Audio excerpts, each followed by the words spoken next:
বন্ধুরা এটা থালা মিষ্টি না সকালের খাওয়া এই যে রুটি সবজি আর এই যে মিষ্টি এই যে মামা খাইতেছে এই যে রুটি সবজি মিষ্টি মামা খাইতেছে ওই যে মা খাইতেছে মার মিষ্টি খাওয়া হয়ে গেছে এখন আর দিদি রুটি বানাইতেছে দেখা দিদি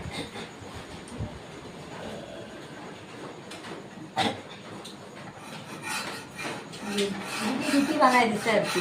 এই কথা হয়ে গেলেই হয়ে যাবে আমিও খাবো এখন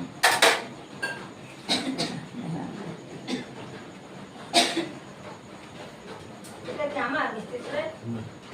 একটা দিলেই হলো লম্বা যে লম্বা মিষ্টিটা যদি খাস নে না খেলে আর একটা থালায় নে ও তো খাবে।